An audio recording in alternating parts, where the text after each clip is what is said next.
مساء الخير وأهلا بكم إلى حلقة جديدة من واشنطن أونلاين. كيف يتحرك مجلس سوريا الديمقراطية لمواجهة التهديدات والتحديات التي تطرحها تركيا في الشمال السوري مهددة استقرار المنطقة؟ كيف يتحرك مجلس سوريا الديمقراطية وكيف تتحرك المؤسسات الأمريكية المدافعة عن الشمال السوري لدرء هذا العدوان التركي المحتمل في المنطقة؟ وأنتقل الآن إلى ضيفي السيد جيران أوزغان رئيس المعهد الكردي للسلام. أهلا وسهلا بك سيد جيران. سيد جيران، أولا كيف تقيمون اليوم موقف الإدارة الأمريكية من التهديدات التركية مع الأخذ بعين الاعتبار أن واشنطن اليوم تضع واحدة من أهم أولوياتها وحدة حلف الناتو منذ بداية الغزو الروسي لأوكرانيا، ولكن أيضا تصريحات الخارجية الأمريكية إدارة جو بايدن تندد بالتهديدات التركية، تراها معرقلة لواحدة من أهم استراتيجيات وأهداف واشنطن في الشرق الأوسط وهي ضمان هزيمة داعش. Well, I think we firstly need to start by highlighting the difference of this current administration's approach and response to Turkish threats against North and East Syria, because as you can remember, in 2019, the Trump presidency and the Trump administration, and specifically the people that were handling the Syria file, were approaching the whole issue much differently right now, and they were they were much more thinking about the bargaining that could have happened in and around the threats from the Turkish state, and deals were being cut here and there, and the Trump presidency and the administration officials that were handling the issue were unable to stave off a Turkish invasion. And we all know the aftermath of the invasion and the catastrophe that occurred after. But I think, credit to the current administration, they've made their messages very clear, I believe both publicly and privately. But publicly, the messaging has been consistent, and that the US is completely opposed to any further invasion of Syria by the Turkish army. And I think privately that message has probably been given in a much more stern fashion. And so I don't think one can ask more of the US administration in the way it's handled the current threats from the Turkish state. نعم، ولكن عمليا كيف لواشنطن أن تمنع تركيا من غزو منطقة في الشمال السوري؟ هل يكون هذا عبر تحريك القوات الأمريكية نحو هذه المناطق المعرضة للتهديد؟ هل يكون عبر العقوبات أو كيف تحديدا؟ Well, I think, again, if we go back to 2019, we'll see that after the Turkish invasion back then, the US Army pulled back from a lot of places across northern Syria and ceded a lot of territory and influence to Russia back then. So today, the specific cities that are being stated and highlighted by the Turkish state today are under, or not necessarily under Russian control, but have a significant Russian presence. We don't have American soldiers patrolling in Manbij, for example, anymore. Although it was a city that took months to liberate from Syria at the cost of hundreds, if not thousands, of lives, of SDF lives that liberated the city from ISIS. And now you have that city under threat, and the US physically cannot do anything to prevent the incursion and invasion if the Turkish actually cross the border, because even today with Russian Foreign Minister Lavrov's statements, although the Russian state does not want Turkey to expand its influence and control of territory in specifically parts of Syria in which the Russian military is now present, it does seem like the Russian state is more willing to bargain with Turkey right now on a potential invasion of northern Syria. But the US, I think, can continue and be consistent with its messaging that it is totally opposed to any further Turkish invasion for various reasons, for just the catastrophe that will inevitably bring on the civilian population, on the negative impact that will have on the fight against ISIS, which is still continuing today, But to me, I would say that if the Turkish state go ahead and invade Syria once again, then it's going to be more punitive measures from the US state rather than anything else, because this will only be just another crisis in the bilateral US-Turkish relationship, which, by all accounts, is already severely strained. يعني أي إجراءات تحديدا ممكن أن تأخذ واشنطن لتعاقب تركيا أو تمنع تركيا من مثل هذه التحركات؟ هل هنا نتحدث عن العقوبات وأيضا بالنظر إلى المتغيرات والأوضاع داخل تركيا؟ يعني نعرف أن المسألة الاقتصادية هي أكبر المسائل التي يحاول أردوغان أن يجيب عليها قبل الانتخابات، مشكلة التضخم والتي يربطها طبعا باللاجئين السوريين، ويقول إذا أعدنا لاجئين سوريين سيكون هناك أوضاع اقتصادية أفضل، وهو أمر يعتقد به غالبية عظمى تقريبا من الشعب التركي. هل ممكن أن تثني العقوبات الأمريكية الجانب التركي عن القيام بهذا الغزو؟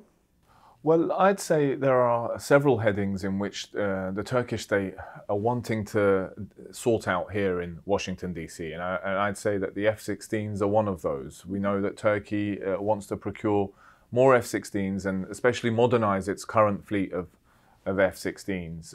And this is something that doesn't look very likely to happen, especially if Turkey continue with this plan to invade Syria once again, because already there are stumbling blocks in that process right now. This would just make it that much harder. So not giving Turkey or not modernizing the Turkish F-16 program would be almost sealed, and that would be one punitive measure. But you're right, the Turkish economy is very brittle right now. It's already almost in free fall, and I would say that any slight sanction from the US could completely derail the Turkish economy right now. With inflation so high, with the Turkish lira tanking so significantly, it wouldn't take much from the US to really significantly impact the Turkish economy.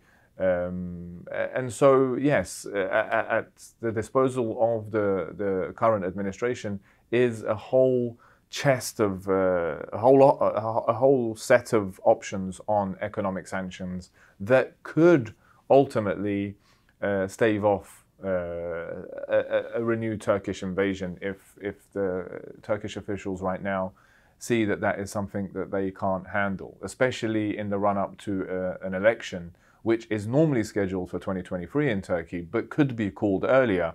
It does seem like the economy would be a soft target for anyone that wants to take punitive measures against a renewed invasion.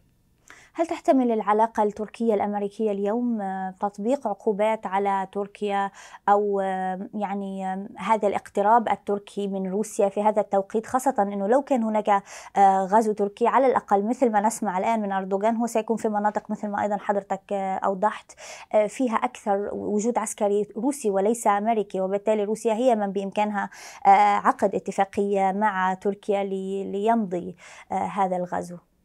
As I said before, this would just add one more crisis in a long line of mutual grievances between the US and Turkey, which have already severely strained the bilateral relationship. As you quite rightly said, all of these grievances and all of these crises that exist in this relationship have gotten politicians in both countries talking about the strategic importance of this bilateral relationship, and not just bilateral relationship, but multilateral relationships like the NATO alliance, like whether Turkey should still be a member of the transatlantic alliance. You have Turkish politicians in Turkey, actual Erdogan allies like Devlet Bahçeli, the ultra-nationalist, I would say fascist coalition partner of Erdogan, stating clearly that he would want to discuss exiting NATO for his country. And then you have people here in Washington, D.C. who are already talking about whether Turkey really is still a valuable NATO ally, whether it is fulfilling its responsibilities to the transatlantic alliance. So I would say yes. I mean, all of these grievances, all of these crises that seem to keep on building with no end in sight are leading to renewed discussions, or actually completely new discussions, as to whether Turkey is wanting to center itself in the Western camp. And I say Western camp because the world is now hurtling towards a new great power competition, a Cold War-like great power competition between the traditional Western camp that we put NATO in, and countries like China, countries like Russia, who are way more active in trying to pursue some sort of a hegemonic battle with the West. And Turkey seems undecided in terms of which side or which camp it really wants to base itself going forward. نعم، مرة أخرى سأسأل عن الداخل التركي، لأنه يبدو أن ما يفعله أردوغان، هذه التهديدات للشمال السوري إن تحولت إلى غزو واسع النطاق فهي مرتبطة بأهداف سياسية داخلية لأردوغان. هل المناخ العام اليوم داخل تركيا، التحالفات السياسية تصب في مصلحة غزو جديد للشمال السوري؟ هل سيفيد هذا أردوغان سياسياً؟ Well, it's my belief that if the invasion happens, then a general election will be called in Turkey before the 2023 scheduled date. Erdogan believes, and Erdogan has actually experienced the nationalist wave that occurs in Turkey after any type of war against the Kurds, whether this is in Syria or in Iraq. Whenever Turkey launches an operation and an invasion that targets any sort of Kurdish presence in the region, there is a nationalist wave that encompasses, I'm sorry to say, a broad spectrum of Turkish society. And so Erdogan is in a very difficult situation domestically. There is a general consensus, and a lot of the polls are showing that Erdogan, with his ultra-nationalist partner Devlet Bahçeli, will be unable to win the general elections.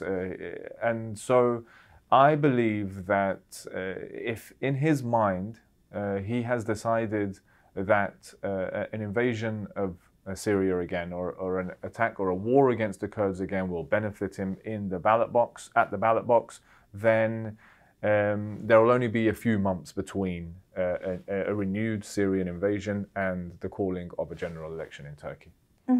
نعم، يبدو أن تركيا ستبقى تستخدم ورقة التصعيد ضد الكرد، سواء في قنديل، سواء في كردستان العراق، أو سواء في الشمال شرق سوريا، يعني كذريعة وكورقة للتصعيد دائما ضد الكرد، على الأقل يوم لتنفيذ أجندة سياسية للرئيس التركي أردوغان.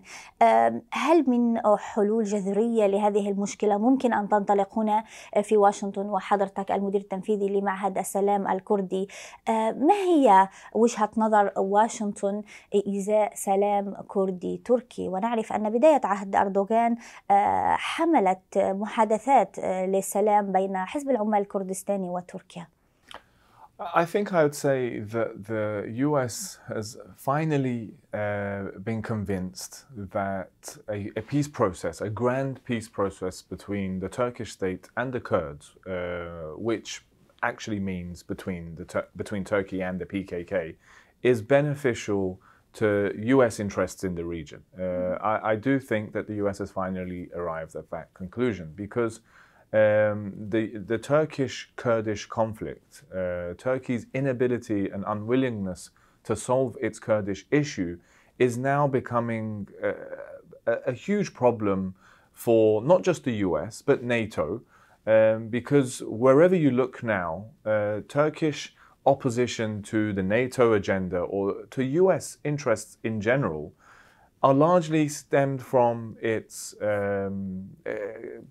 Kurdish weakness, the Turkish state's Kurdish weakness, the Turkish state's Kurdish dilemma, its knee-jerk reactions by the Turkish state that get Turkey to oppose the Sweden and Finland's NATO accession. It's the Kurdish issue that simply doesn't allow Syria to stabilize. It's the Kurdish issue that has Turkey crossing Iraqi borders and actually violating Iraqi territorial integrity on a consistent basis. It's the Kurdish issue. So I do believe that regional stability is within everyone's interests, and finally I'd say that a lot of powers have realized that Turkey's Kurdish dilemma, Turkey's Kurdish insecurity is now a headache and a problem for many countries in the world who have a certain level of vested interests in the region. شكرا جيران. Thank you very much. وشكرا لكم متابعينا على حسن المتابعة. ألقاكم في حلقة جديدة من واشنطن أونلاين الأسبوع المقبل. إلى اللقاء.